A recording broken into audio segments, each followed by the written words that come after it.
A quick programming note, if you are breathlessly awaiting the conclusion of our Los Lobos week, our countdown, we will get to that. We did want to go ahead and get our vinyl tag 2024 entry out there. Everyone else is doing it, having a good time with it. We wanted to join in on the fun.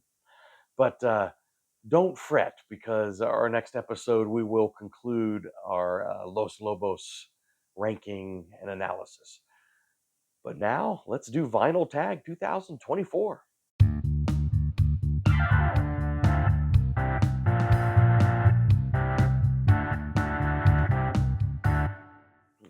Hey guys, welcome to Amity Tracks and welcome to Vinyl Tag 2024. Very excited. I always look forward to this. I had a lot of fun doing this one last year. You know, in case you don't know, most of you guys probably know at this point, but usually every January, beginning of the year, someone puts out the vinyl tag, a series of questions, in this case, 20 questions to answer that everyone in the vinyl community answers. And there's a lot of fun questions. I believe the second year in a row, at least, that Rob Walker, the great Rob Walker, has put those questions out. Check out his channel if you haven't. It's a great channel. But anyway, let's get into it. So a series of 20 questions. So question number 1, your favorite purchase of 2023. Well, here, let me grab my little stack of records here that we're going to talk about. My favorite purchase of 2023, I've got to say, it's going to be Peter Gabriel's new one, I.O. You know, for several reasons. One, you know, the build-up, right? I mean, putting out one song every month in the full moon, you know, all year building up to the December release. It had been about 20 years since his previous album, and it didn't disappoint. And in fact, it's growing and growing in my estimation as I listen to it more. There's riches to be discovered in this record with repeat listenings. So I don't know. Offhand, I would have to say I.O. is probably my favorite purchase of 2023 and a new release of 2023. All right, question number 2. The last record you purchased in 2023. Well, it was a little batch, but I guess I think of this one. This would be Steppenwolf for Ladies Only. There they are. I actually want to do a Steppenwolf video at some point, so I've been trying to kind of gather up as many Steppenwolf records as I can to talk about Steppenwolf. So this is one I really like. This is one I was kind of looking for. All right. Number 3. They released 2 albums in 1 year. So pick an artist and show those records where 2 records were released in 1 year. I'm going to do one better with a group that released 3 albums in 1 year. And that year was 1969, so it's going back a bit. That group is Creedence Clearwater Revival. And you had Bayou Country. And, got this little double set here, Green River, and Willie and the Poor Boys. So you've got 3 albums released in 1969 from these guys. Not only that, this is great, and these 2 are stone cold classics, right? So not only did they release 3 records in 1 year, but 2 phenomenal ones and 1 really great one. So there you go. All right, number 4. If I could only listen to music from 1 decade, what decade would that be? Well, the 1970s is the correct answer, objectively. But I'm not going to give you that decade. Because, you know, based on my age, you know, when I was really getting into music and discovering music, I'm more of a child of the 80s. So even I think objectively speaking, the 70s is probably the greatest decade for at least, you know, kind of our rock music era. I love the 80s. It's like my comfort food, you know. So probably the 80s. If if I had to pick one decade. All right. Show number 5. Show a Manchester artist and album. I guess Rob Walker, I think, lives right outside of or close to Manchester. Lots of great stuff to choose from. How about Joy Division and New Order? This is Total from Joy. So this is actually interesting. It's kind of it's a double album comp that starts off with some. Well, I think the first side is Joy Division, and then side 2, 3, and 4 all are New Order. So kind of combines Joy Division, New Order in one comp. So it's kind of cool. All right. Number 6. Which artist did you listen to the most in 2023? Now, this one I don't think is there's no not like clear cut one that jumps out. I mean, I probably got to go with my favorite artist, which would be Neil Young. I mean, every year at some point or multiple points, I go back to Neil. He also, of course, has been releasing stuff at a at a fast clip. So yeah, I've been reviewing stuff whenever he puts it out this year. And we finally did do our Neil Young week where we ranked all of Neil's albums and did that deep dive into Neil. So that obviously spent a lot of time listening or re-listening to a lot of stuff to do our Neil Young series. So yeah, I don't know. I guess Neil, if I had to pick one, but don't know for sure. All right, number 7. Show 7 7-inch album records, singles, whatever. Well, here in the States, we usually say 45s. So 7 45s. Now I don't buy 45s all that much anymore. I did when I was younger. Most of the 45s I have, I think I bought in the 80s. Yeah. So, but I don't know. So I just went through my collection and just found some interesting ones that you might want to see.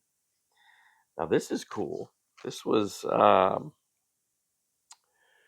my mother's, but it is an original Sun label. Johnny Cash, "I Walk the Line," with "Get Rhythm" on the B side. That's pretty cool. She had that sitting up in her attic. And so another one she had in her little stash. This is an original Decca label. Bill Haley and his Comets, "Rock Around the Clock," with the fantastic B-side 13 Women, one of my very favorite Cold War era songs. What else? Some other interesting 45s. These are probably my oldest Springsteen 45s. These are originals that I didn't buy them at the time, but I picked them up at a record fair. So, and the cool thing is a lot of artists like Springsteen on 45s is the B-sides, right? A lot of artists will put songs on the B-side that aren't on the records, and that's kind of where it gets the collectors, right? And so this has "Be True." So both of these actually are for River era 45s. So there's "Hungry Heart" with "Held Up Without a Gun" as the B-side, which is a fun little less than 2-minute rocker. It's great. And then "Fade Away," another single from the River, and "Be True," which is a classic, great Springsteen B-side. It was nuts that he didn't put that song on that album. I've talked about that before. But anyway, so these are kind of cool. I don't know. I picked this up recently because I just dig this show and I always love this theme. Here's the Hill Street Blues theme, right, by Mike Post. Well, I gotta show this. I don't have the original sleeve, so I just have this, but I do have Prince "Purple Rain" on a purple 45. So there you go. And let's see, one more, right?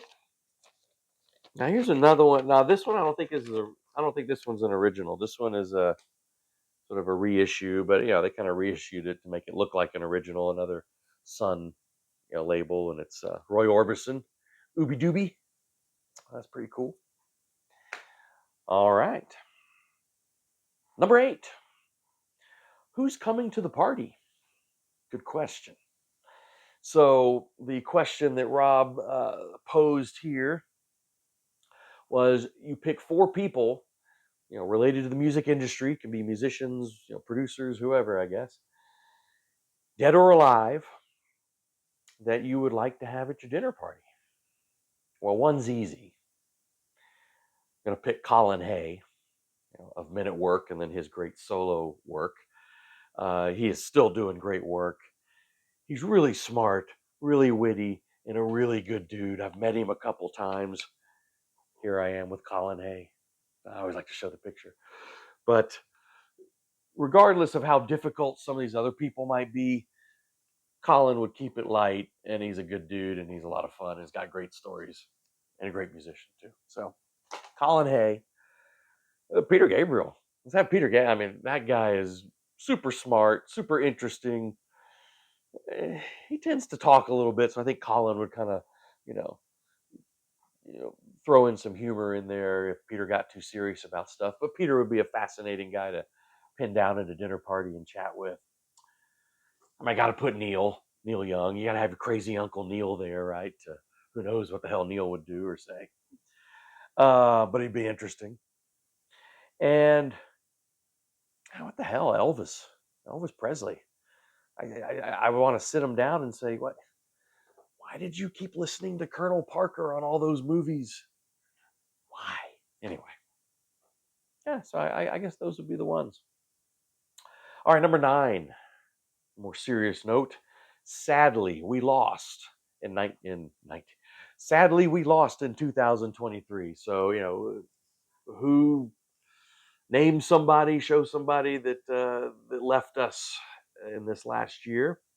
They lost a lot of big ones: David Crosby, Robbie Robertson. But I'm going to go probably with the one that hit me the most, which was actually, I think, really early last January. And that would be Jeff Beck, the great Jeff Beck. I mean, one of the greatest electric guitar players ever. Jeff Beck was incredible. I had the privilege of seeing him a couple times, and I've just always been stunned by his work. And I was stunned when he died about a year ago, sometime last January.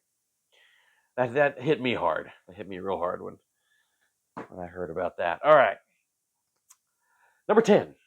I can only listen to music from this country. I got to pick a country that I can only listen to music from this one country. I mean, it's going to be England or the United States. Now, I thought this question might be a little more interesting if you excluded those two. Like if the question would be, you have to pick a country other than England or the U.S., what country would it be? Because I think most of us are going to pick England or the U.S. As the question is, I'm going to pick the U.S. Yeah, I mean, just the deep, rich musical history, not just with rock and roll, but jazz and blues and R&B, all that stuff. But if I have my little altered question where you can't pick the U.S. or England, I might go with Australia. I like a lot of Australian bands. All right, number 11. I like this question a lot. Vinyl community discoveries in 2023, and I think he wants 3 of them. So other vinyl community channels. Excuse me, getting over a cold, but that you discovered in 2023. I watch a lot of other people's channels. That's one of the cool things about the vinyl community. It is very little competitiveness, but there's a lot of like support and community, and everyone kind of digs each other's channels. I thought that's very cool. It's very cool. Very little negativity in this community, which is nice, which is really nice. But 3 channels that I kind of found this last year. I've mentioned him before. I think the guy's name is, I think his name is Todd, but over at Lost Mixtapes. Great channel. The guy's really low key, but he's real smart, and I love his analysis. He's always got really interesting things to say. about whatever music he's talking about. Just really insightful stuff. So yeah, Lost Mixtapes. Go check him out. I mentioned him before. Now, very different from Lost Mixtapes, but also excellent. She is fantastic, and she doesn't need you know my recommendation because she's got way more subscribers than I do. But she's awesome, and like I said, kind of different because she's not low key. Very animated. Um, just dresses the part. She's awesome, but her name is Abigail DeVoe. Abigail DeVoe, and her thing is she does one video a week where she just does a deep dive into a classic album. But she really knows her stuff. Researches it, has great little stories and analysis, and she also has a lot of fun with it. She's just really energetic and dresses up for whatever the theme is, for the whatever the era or whatever. Anyway, it's a lot of fun. Check her out, Abigail DeVoe, DeVoe, I believe. And then a third one that I discovered that I really enjoy.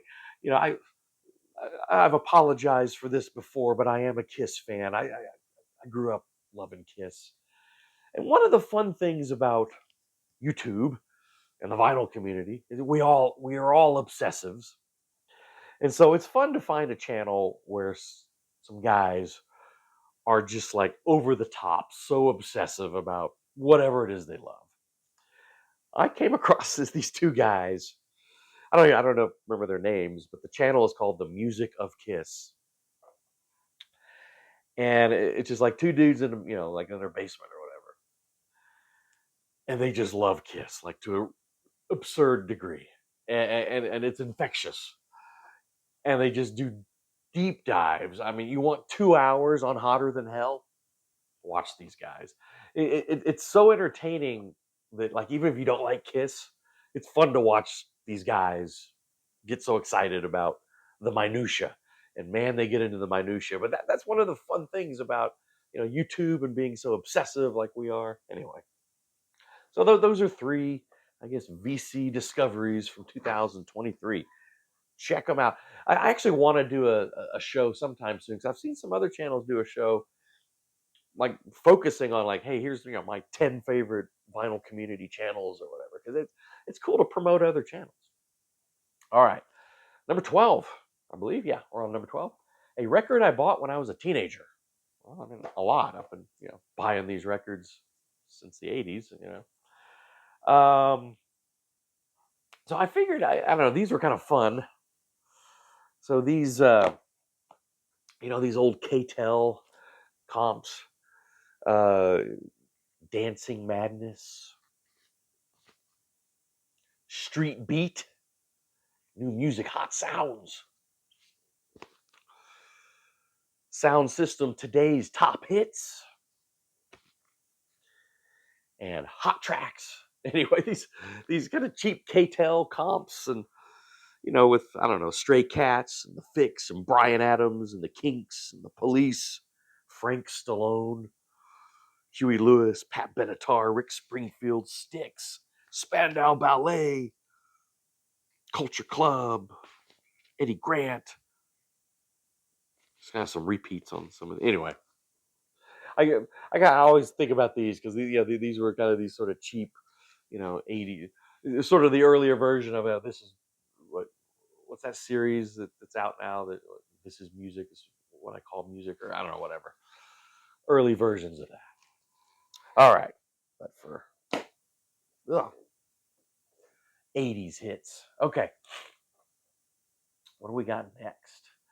A soul or funk record? I don't know. Well, go more on the soul side, but I've always loved Sam and Dave. Sam and Dave is just, I mean, some of the best, most infectious soul that I've ever heard. So yeah, grabbed a Sam and Dave comp, the best of Sam and Dave. Okay, number 14 is an interesting question. A record everyone has, and then show a record that nobody has, or very few people have.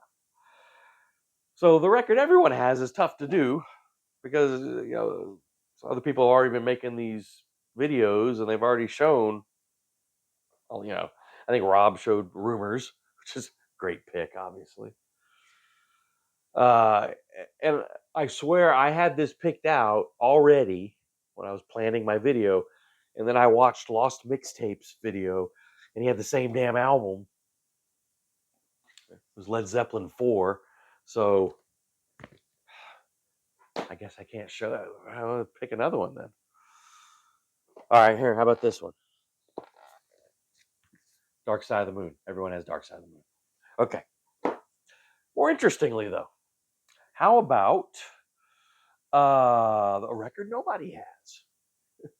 I'll be shocked if any of you guys have Stars and Bars by Rudy McNeely.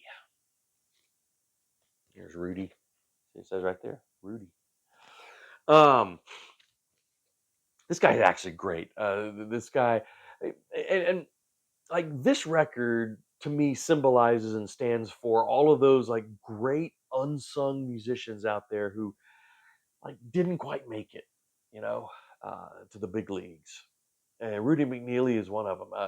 He's out of Nashville, uh, mainly active, I think, in the late '70s and the '80s. I, I don't know if he's still around, but as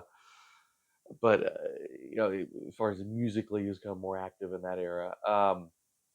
And this is just it's kind of I say out of Nashville. It's not really a country album. It's kind of southern rock, more than anything. But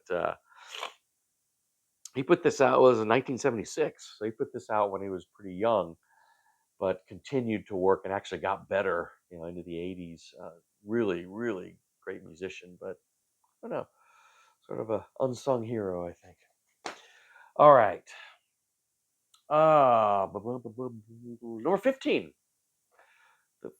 Question number 15 is She's Great. So, a record from a female artist that you bought in 2023. So, I am ashamed to say I just recently started buying her music. I had always heard her name and always heard her like spoken of in very respectful, you know, words and everything, but I'd never really explored her music until recently. And that would be Joan. I'm gonna say, I think I'm gonna try and say this right. Joan Armatrading. I don't know if I'm pronouncing that correctly, but she's an incredibly talented artist. Now this isn't it's like her third record from '70s, sometime in the mid '70s. I can't find the date, but she's still putting out some music. Multi instrumentalist, songwriter, great singer, provocative singer. Uh, Kind of traverse a lot of different genres. This is more kind of in the folk rock vein, but she'd get into jazz influenced stuff and blues influenced stuff, and even like new wave in the early '80s. She's a pretty remarkable musician, uh, all around, pretty remarkable artist. So I kind of excited to finally start exploring some of her music. So I bought this recently, and I'm looking out for more of her stuff. So there you go. Number 16, favorite video I made, and then favorite video I watched from someone else's channel. Yeah, I don't know. It's tough to pick one video my favorite that I made this year. I still, we started with these early, and we're still doing them. I love our yearly, top tens. We started with 1965, and I think our most recent was 1987. Got a few more. Yeah, I don't know. I'm not sure how many years I'll keep going with those, but I don't know. I enjoy them because we do the little sort of what else is going on in the world that year. So we touch on some history and current events for that year, which is kind of fun, and then get into the albums. I don't know. Just I think the way our editor Kyle, works with those videos, those always look pretty good. I like the work he does on those, and they're just fun to do. So those are probably I enjoy doing those. I don't know my favorite one, and if again I'm gonna sort of piggyback on Lost Mixtapes here because he said the same thing. But again, I was independently thinking this before I saw his video, because he picked this same one.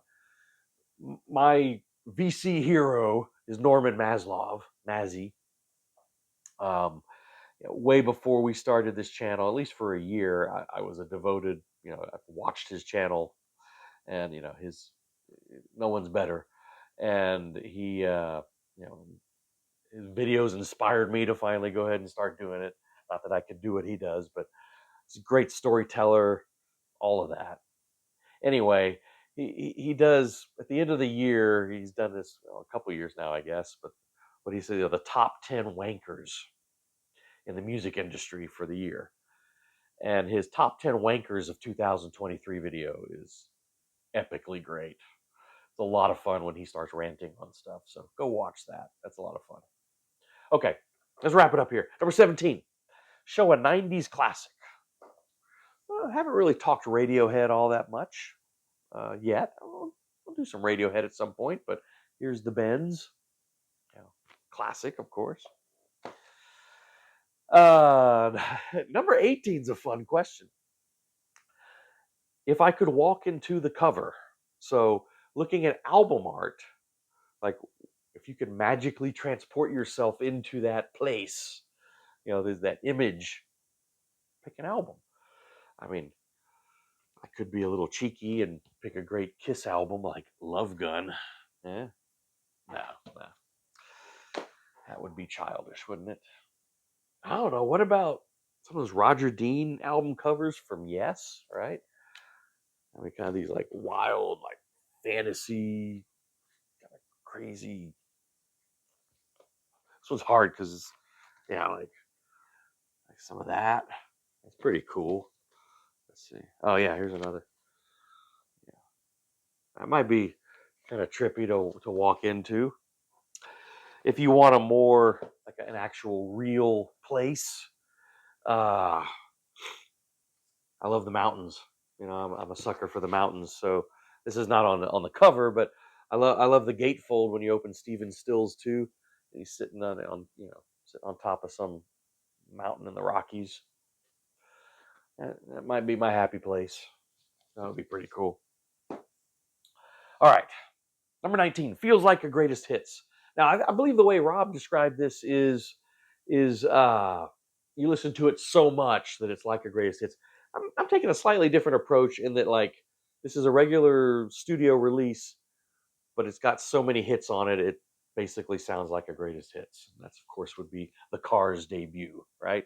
Like Rick Ocasek even said, like half jokingly, we should have just named this Cars Greatest Hits, because every song on here is a hit, or should be.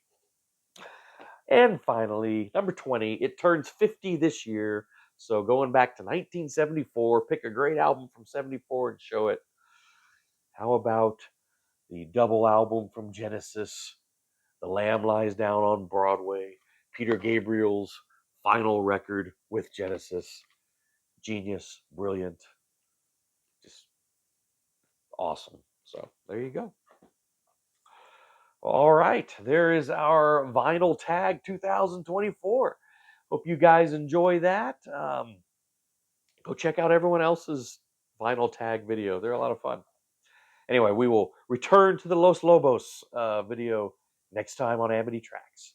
Please do subscribe to the channel, hit the bell for notifications, share the videos, like them, all that stuff, and we'll see you next time.